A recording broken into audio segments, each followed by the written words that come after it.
What's up? It's Marco back in on the Stage of Soccer channel. Today I'm going to be talking about the Monday games from the Premier League on the 21st night of September. And to start things off, we had Aston Villa beat Sheffield United 1-0. So the thing that really defined this game was John Egan's red card to start things off. It changed the balance of the game. Aston Villa were able to dominate possession throughout the entire thing because of it.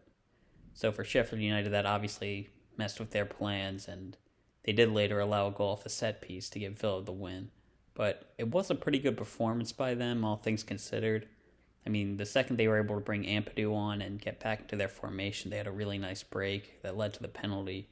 Burke had some great work. Didn't get to do much, but when he did get on the ball, he was looking pretty good. Fleck, he had a really nice pass. He's still looking good. He wasn't the best defensively today, but you still like what you saw from him. And Basham got forward with this overlapping center back system, and he was able to win the penalty, which obviously Lundstrom missed, but it was still a good move for, honestly, it's probably the most dangerous play from open play in the entire game. So aside from that, I think Burge was looking really good. He's a guy I'm really high on. I think that if a top club is able to buy him, he could transform their midfield. And their defense did really well aside from the set piece. Ampadu coming in off the bench and having to play in the middle of the defense, he did really well given the circumstances. But one thing for Sheffield, they let in another goal off a set piece, and it's the second straight weekend. You really have to be concerned about that if you're a Sheffield fan, because they're a really defensive team, and if you give up chances off a set piece, then all that defending means nothing, just like it did today. So for Aston Villa, they forced that red card early on. It was a Tyrone Mings pass, maybe a clearance, I'm not sure, but Watkins did well to win it. It is questionable if it was a red card, but honestly didn't matter. So I think some positives for Aston Villa was Jack Grealish was looking pretty good on the ball. He didn't finish the best, but he was looking dangerous when he did get it. New signing Cash had some decent crosses. He was looking pretty good. Konsa got the goal off the set piece. Mings flicked it on. And they were both, they didn't have too much to do, but they were doing pretty well. I thought Douglas Luiz had a really good game as well. But for the negatives, they were really dominating the game, but they never really looked dangerous. They got the goal off the set piece, but aside from that, I don't think they ever really threatened Sheffield, which isn't good for having 10 men, and I haven't seen the stats, but it felt like at least 80% of possession. They even had, like I said, the best chance was the breakaway that Sheffield had that led to the penalty. Martinez had a great save on that. That's a good debut. But aside from that, it really wasn't an encouraging performance from Villa. I really wanted to see more out of McGinn specifically. But, I mean, after last year, they'll take the 3 points. If I had to pick a man of the match for this, I'd probably go with Martinez. Nobody really stood out. Saving a penalty, that's always a huge deal. So for the big games today, Man City beat Wolves 2-1. So this was really a tale of two halves. Man City got off to a great start, but then just had to hold on to the win as Wolves got back into the game. For Man City, Kevin De Bruyne was great. He got to play the number 10 today, and it really suits him, that position.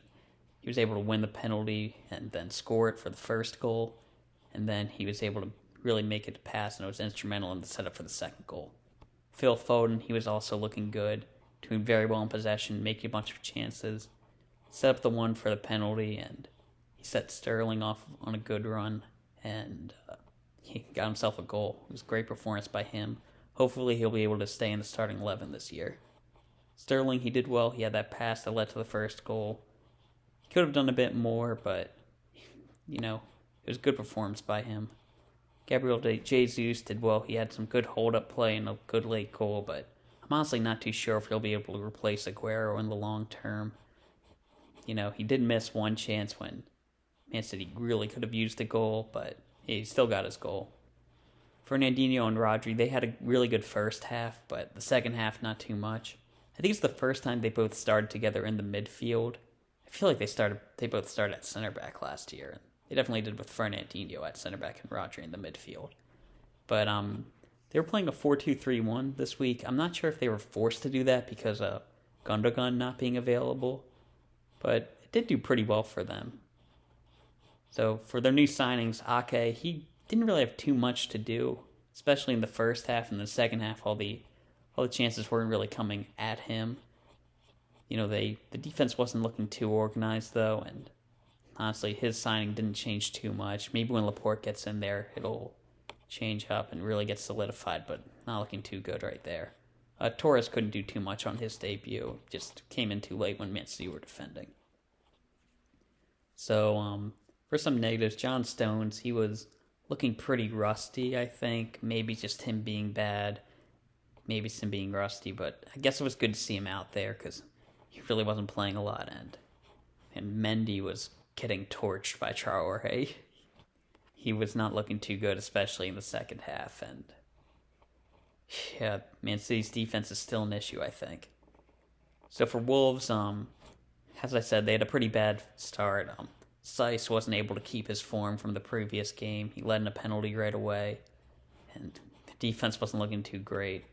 Bully was at fault for the last goal, and honestly, their midfield really grew into the game, but at the start, it wasn't looking too good. It's something that is just how Wolves are, I guess. Their finishing, it really wasn't good enough. Jimenez eventually got one, but him and Podence and Neto really should have finished off some chances. So, for the positive, Traore, he was looking really good. Just a dangerous player. Probably one of the most dangerous in the league.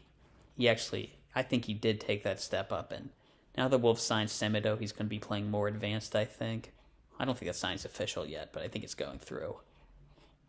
But he's going to be really dangerous this year, and he's someone to look out for. They did lose Marcel. That hurt them. It may have been the cause of that slow start, but they really still should have been better.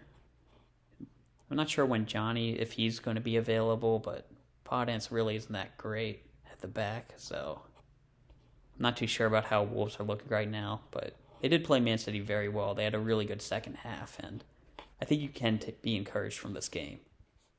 So for the man of the match for this game, I think I have to go with Kevin De Bruyne. Got the first goal. He was looking dangerous all game. Even in the second half, he was still really performing. So that's it for the coverage of the game. I do want to say it was good to see Zach Steffen on the bench for Man City. I think he'll be playing in the League Cup this year, maybe FA Cup too.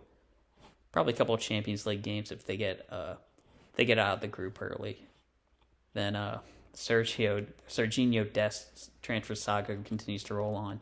Actually, it does affect that Semedo signing because it looks like Barcelona may be wanting to bring him in as a replacement. But it seems like he could be going to Bayern. I'm not sure. It's a difficult thing to look at. Well, that's really all I have to talk about. Hope you have a good 21st night of September. Love that song. Yeah, I'll see ya.